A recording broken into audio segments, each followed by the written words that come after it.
Hello everybody, welcome back. Welcome back to the channel. Guys, we are in I think part 3 or part 4 of Audi S6 things. Things have been slowly going back together. I think I got some montage footage here we can cut in, so let's boop. All right, well, now you kind of got caught up to the whole montage of life and what's been going on. Now it's getting to that point where, you know, I had to clean the intake manifold. It was freaking disgusting. And we put a fresh coat of Valspar Rebuilder's cast on it. Now, you might ask, why didn't you just have the intake manifold vapor blasted? Well, that's because the intake manifold is kind of weird. It's kind of grummy now, but that spot right there is probably the best version of what this entire intake looks like if you aqua blast them. They don't age well, so they had to paint it. I think it has something to do with the metal that they casted it in, but it is what it is. Unlike the valve covers, which the valve covers will stay this way for a long time. Now, unless you get them dirty, of course, then they're gonna be disgusting, but the aqua blasting does a lot. Like, not only does it blast the material, but it also pings the metal so it stays nice and bright and shiny for a long period of time. Anyway, I got a little bit of a mess here, but we're cleaning up the intake manifold, cleaning up the vacuum. We're replacing any of the lines that need to be replaced while we're in there because, yeah, a lot of things are dry rotted. The car's been sitting for a long time. Not to mention there's a lot of heat underneath this engine. We replaced these 2 vacuum lines right here already, and we replaced these ones and this one. This one's not so bad. We also got the new knock sensor in now.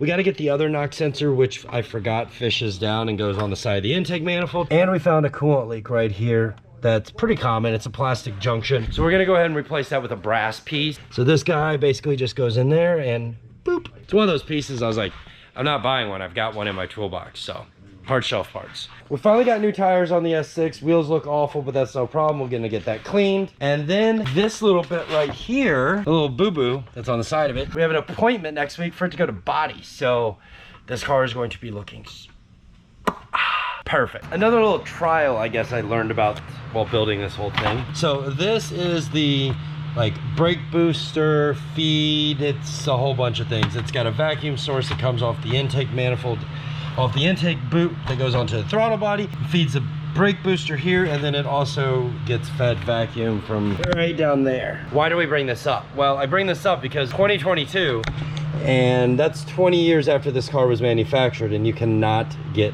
this part anymore from the dealer. So what do you do about it? Well, what I found is a little bit different, but the same. It's like that movie. I don't know if you guys have ever seen the movie The Interview. Same, but different. I found this piece. Now, this piece is off of a 2005 to 2006 Audi A8 with a belt drive engine, not a chain drive. Essentially, they're pretty much the exact same thing. They look the same.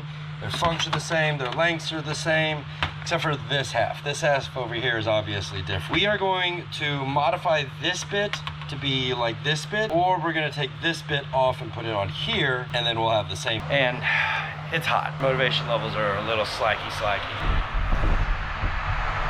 At this point in this car's life, we are now essentially restoring it. It's an antique, legally. I mean, 20 years old. I don't know, there's not a lot of people who still have 20-year-old cars, except for most of the people that come and have me work on stuff. Those are all 20-year-old cars. Here nor there. Anyway, so yeah, we're gonna get this thing finished, cleaned up, get this all fixed up, clean the rails up, and we've got a fuel injector O-ring kit here for the fuel injectors. We took those over to Stigmeyer's, had them all sonic cleaned and port matched, and we know they're all firing exactly the same. The catch-22 problem for him was he did not have the right size pentel cap. Pentel cap. If you don't know what a pentel cap is these guys, or this thing. This thing is called a pentel cap. I will have those available on RwdyAudi.com in case you ever need them. They are known for braking, and you can get, the O-rings are easy to come by, but the pentel cap actually keeps the O-ring from falling down inside the intake manifold. Down through there, and then ultimately getting sucked up into your engine. We don't want that. Pentel caps on sale, RwdyAudi.com.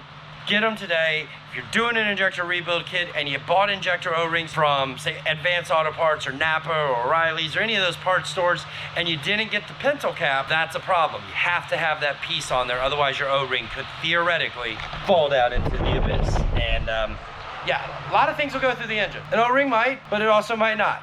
So let's try not to do that to anybody's motor, all right? So, we know what our plan is. We know what we're doing. Let's cut to the montage and get into it, guys. I want to stand in front of my fans, cool the boys off.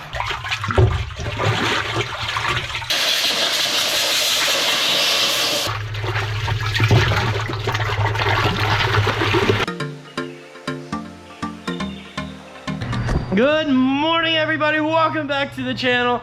I guess technically this isn't, it is a good morning, but this is like part 2 from leftover from yesterday that we never finished shooting. My goal yesterday was to get a running driving S6, and it did not obviously get that far because the car was in here. Now it's outside, and that's just because I let time get away from me, got procrastinated. I did some procrastinating things, and now we're here where we're sitting.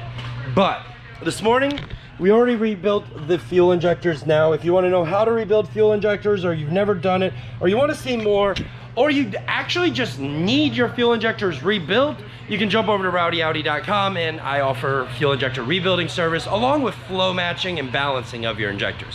So if you need bits and pieces for your fuel injector kits because you say you have broken pintle caps, you can also jump over to RwdyAudi.com and pick those up today. If you don't know what a pintle cap is, this right here is a pintle cap. This is called a pintle cap. Kind of went over all this in my DIY on how to rebuild fuel injectors, so if you want to see that video, there'll be a link in the description below, or I'll try to put it like up here someplace. One of these days I'll figure out. Either way it works. We got the injectors done. We're ready to go back in the car.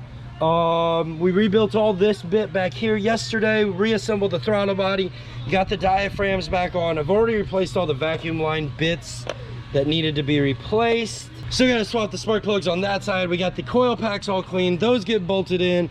Fuel, shit. I put fuel in there, we got a bigger problem. Gotta put some coolant in it, and we still have to replace the knock sensor that's down on that side of the engine. So my goal today is to have this car back up and running and on 4 wheels, which technically it's on 4 wheels already, but we got a date with the body shop next week, and I go floating this weekend, so we got to get some stuff done.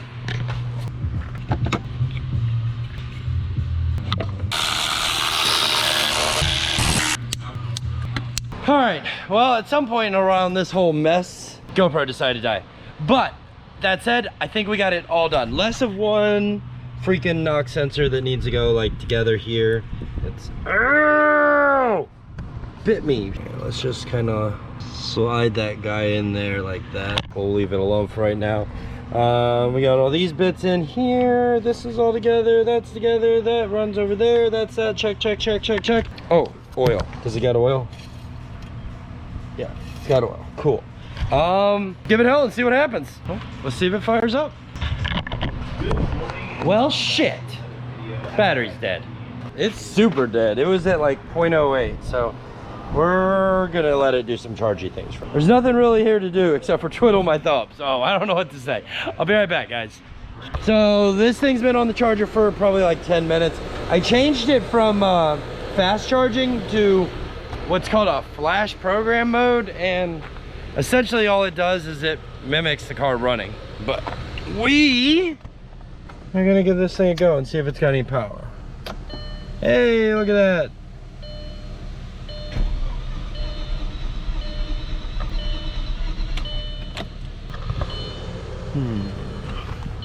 So I think I had the fuel pump fuse in the wrong spot. At least that's what I think I did wrong. So let's give it a whirl here. Oh. Oh, there we go. Good girl. All right. First thing we're gonna look for is any leaks. Do we see any major fuel leaks? And it does not look like we got any fuel leaks, so that's a good thing. Goal 1 accomplished. Looks like both diaphragms are moving just fine. Yeah, guys. Hey. Well, it looks like it's running pretty dang smooth.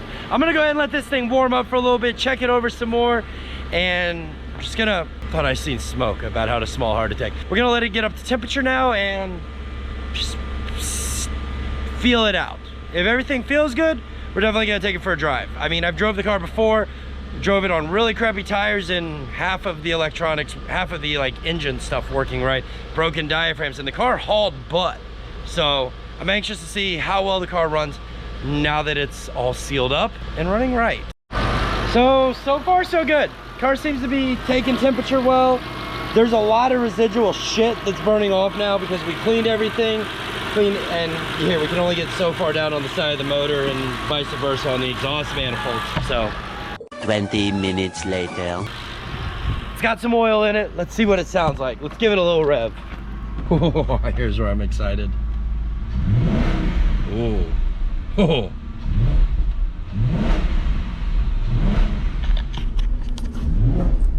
That makes it.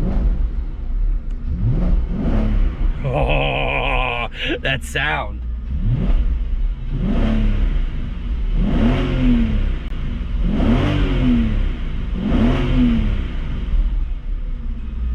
That's a good sound. All right, well, this thing's running pretty freaking good. Here we go. First gear, sport mode, flat out.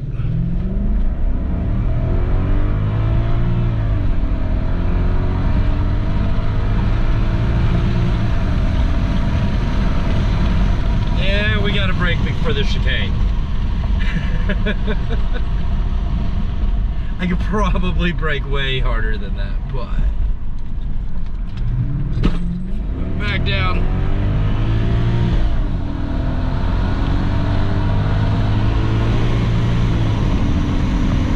All right, yeah, we brake because of construction zone.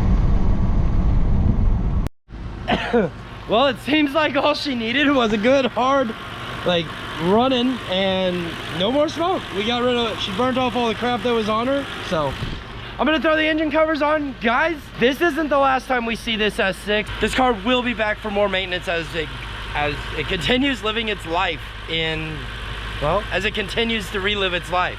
So I know we're gonna have to deal with a couple things on this side of the engine, probably a couple things eventually down here.